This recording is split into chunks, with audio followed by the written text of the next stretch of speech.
네, 오늘 시편 23편을 통해서 우리 하나님 말씀을 함께 나누기를 원합니다. 우리가 앞에 있는 시편 23편은 너무나 잘 압니다. 암송하는 분들도 많이 계십니다. 그러나 바로 뒤에 있는 시편 24편은 상대적으로 잘 우리가 모릅니다.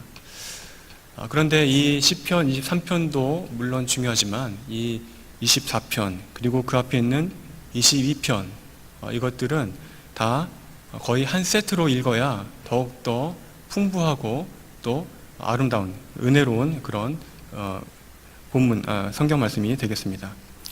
특별히 24편과 시편 23편은 몇 가지의 공통점이 있습니다. 첫 번째 공통점은 이 시들이 23편과 24편이 다윗이 지었다는 것입니다. 다윗의 시라는 것은 이 시들이 다윗의 일정한 개인적인 어떤 그 경험을 근거로 쓰여졌다는 이야기입니다. 두 번째 공통점은 이 시들이 그리스도를 예표한다는 것입니다. 비록 다윗의 개인적인 경험을 토대로 한 그런 시들이지만 이 시들은 다윗의 삶이 그러했듯이 나아가서 그리스도의 그런 모든 삶을 장차 오실 메시아를 예표하고 있습니다. 그리고 우리가 지금 살펴보게 될 가장 중요한 내용으로서 이 시들의 공통점은 다윗과 또 그리스도와 그런 것은 물론이고 그분과 우리와의 관계에 대해서 말하고 있다는 것입니다. 예를 들면 시편 23편은 목자로서 그리고 양으로서 그런 관계를 말하고 있습니다. 즉 그리스도는 목자 되시고 우리는 그의 양이로서 목자와 양의 관계로서 그렇게 설명하고 있다면 24편은 왕과 그의 백성으로서 그 관계를 설명하고 있습니다. 즉 그리스도는 우리 하나님은 위대한 왕이 되시며 우리는 그의 택함받은 신자들은 그의 백성이 된다, 이것을 말하고 있습니다. 그분이 왕이 되신다, 그분이 우리의 왕이 되어주신다, 이것은 그러한 위대하심은 본문 시편 24편 1절부터 분명하게 제시되고 있습니다. 24편 1절에 보면 땅과 거기에 충만한 것과 세계와 그 가운데 사는 자들은 여호와의 것임이로다. 내 소유다, 내 것이다, 이렇게 말하는 것입니다. 그의 통치권이 미치는 곳이 곧 그의 소유다라고 할 수 있다면 우리 하나님의 소유권은 모든 것에 땅과 거기에 충만한 것과 세계와 그 가운데 사는 모든 것에 그 소유권을 하나님께서 주장하신다는 것입니다. 다시 말해서 그분의 통치권이 온 세계 만물의 곳곳에 미친다는 이야기입니다. 이 위대하신 왕 앞에 그렇다면 누가 그의 백성이 될 수 있겠느냐, 이렇게 질문할 수 있겠는데 그 질문이 바로 오늘 본문에 나오는 것처럼 누가 3절에 있는 것처럼 여호와의 산에 오를 자가 누구며 그의 거룩한 곳에 설 자가 누구인가 라는 질문으로 나타납니다. 하나님께서는 위대하십니다. 그리고 만왕의 왕이 되어주십니다. 그분은 존귀하시며 영광 받으시기에 합당하신 분입니다. 그러면 누가 그 하나님의 위대하신 왕의 백성이 될 수 있겠느냐? 상식적으로 말한다면 왕이 위대하니 그 백성들도 위대한 존재들이 되어야 할 것입니다. 왕이 존귀하니 그의 백성들도 똑같이 존귀해야 맞을 것입니다. 그래서 그 조건에 합당한 그 백성들이 갖춰야 할 덕목들을 4절이 제시합니다. 한번 읽어볼까요? 4절 말씀입니다. 같이 읽겠습니다. 곧 손이 깨끗하며 마음이 청결하며 뜻을 허탄한 데 두지 아니하며 거짓 맹세하지 아니하는 자로다. 이 조건을 읽어보니까 어떠신가요? 손이 깨끗해야 합니다. 마음이 청결해야 합니다. 뜻을 허탄한 데 두지 않아야 합니다. 거짓 맹세하지 아니하여야 합니다. 그래야 그의 백성이라고 불릴 수 있습니다. 아무나 그의 백성이 되는 것이 아닙니다. 누구나 그의 백성이 될 수 있는 것이 아닙니다. 오늘 시편 24편의 그 제시함에 따르면 손이 깨끗해야 할 것이고 마음이 청결해야 할 것이고 뜻을 허탄한 데 두지 않아야 하며 거짓 맹세하지 않아야 합니다. 한마디로 그분이 위대하신 왕이니 그의 백성들도 그에 합당한 위대함, 존귀함, 영광스러움을 갖춰야 한다는 이야기입니다. 하나님의 백성이 되려면 손이 깨끗해야 할 것입니다. 이 말은 우리의 외적으로 드러난 어떤 행실들이 정결하고 깨끗해야 한다는 이야기입니다. 예수님을 사형을 언도했던 빌라도는 그 앞에서 그 예수님의 사형을 언도하기 앞서서 많은 사람들 앞에서 손을 씻었습니다. 바로 그와 같은 것을 말합니다. 나는 아무런 잘못이 없다. 나는 무죄하다. 나에게는 외적으로 드러난 어떠한 행실에 어떠한 잘못도 없다. 이러한 삶이 되어야 한다는 얘기입니다. 즉 그의 백성이 되려면 외적으로 드러난 외적인 행실이 거룩해야 할 것이고 죄는 티끌만큼도 없어야 할 것입니다. 거기서 그치는 것이 아니라 마음이 청결해야 한다고 말합니다. 외적으로 드러난 행실만 거룩해가지고 정결해가지고 그의 백성이 되는 것이 아닙니다. 마음으로도 죄가 없어야 합니다. 형제를 향하여 시기하고 질투하고 또 저주해서는 안 됩니다. 그 밖에 여러 가지 탐심이나 정욕을 품어서도 안 됩니다. 한마디로 마음이 청결해야 그는 하나님의 백성이 될 수 있습니다. 또한 뜻을 허탄한 데 두지 말라고 했습니다. 하나도 힘든데 두 개도 힘들고 또 더 힘든 이야기입니다. 외적인 행실도 거룩해야 할 것이고 내적인 행실도 깨끗하고 거룩해야 합니다. 그런데 그러한 모든 행함의 동기 없이, 마음의 동기 없이 바른 뜻을 가지고 행해져야 할 것입니다.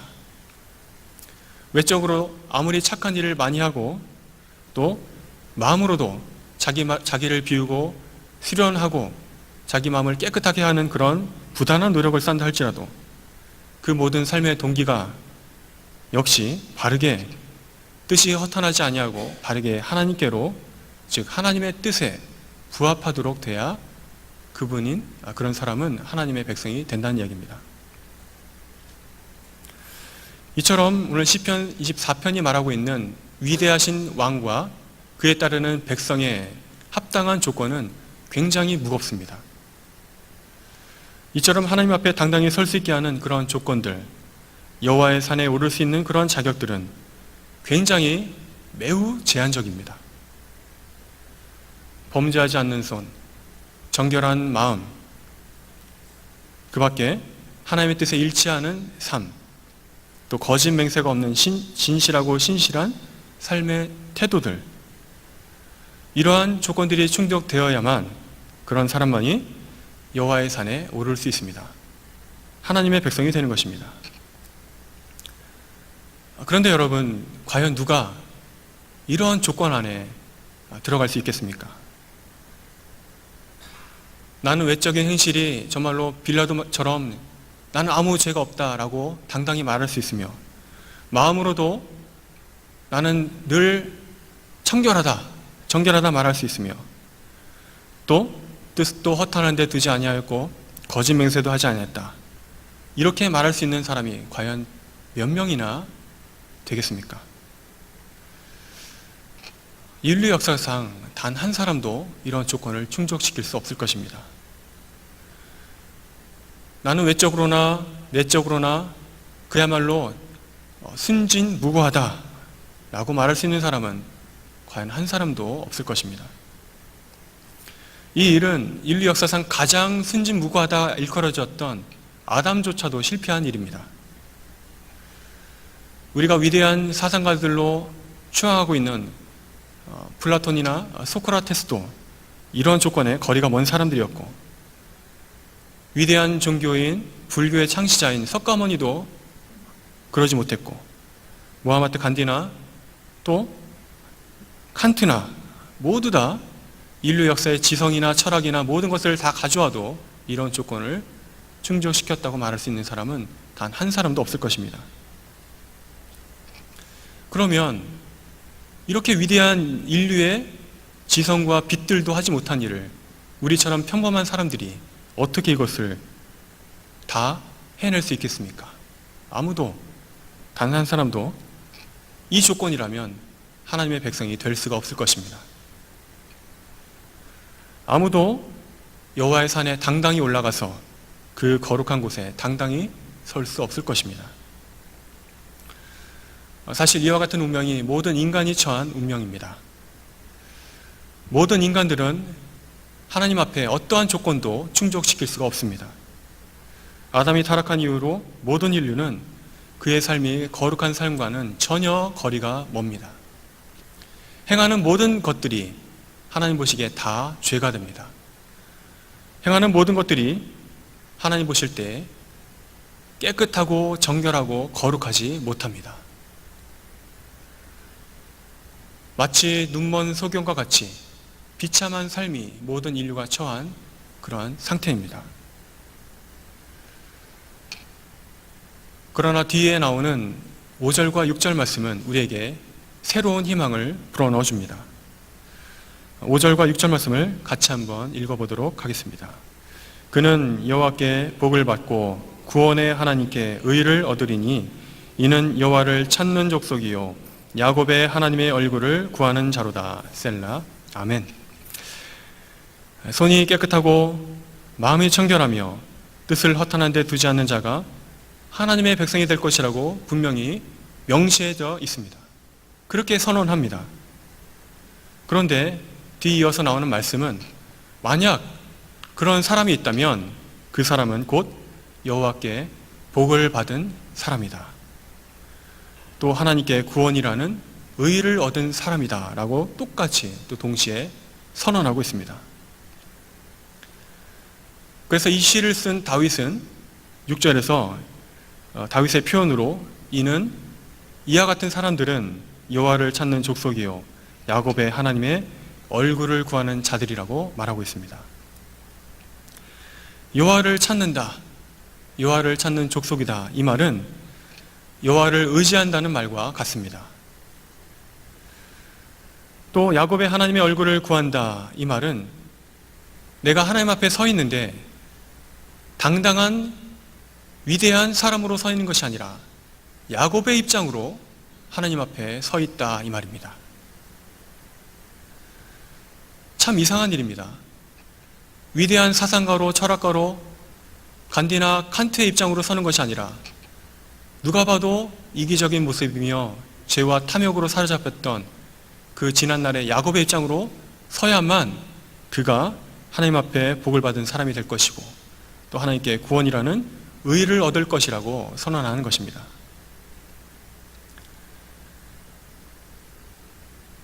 위대하고 똑똑하고 또 명철로 지혜로 충만한 그런 사람들이 하나님 앞에 설 때에 그가 용납받는 것이 아니라 비참하고 또 죄로 사로잡혀 있고 또 정욕으로 그리고 거짓말로 어려움으로 사로잡혔던 야곱과 같은 인생을 살은 그 사람이 하나님 앞에 서 있을 때 그가 하나님 앞에 용납받을 수 있다는 이야기입니다.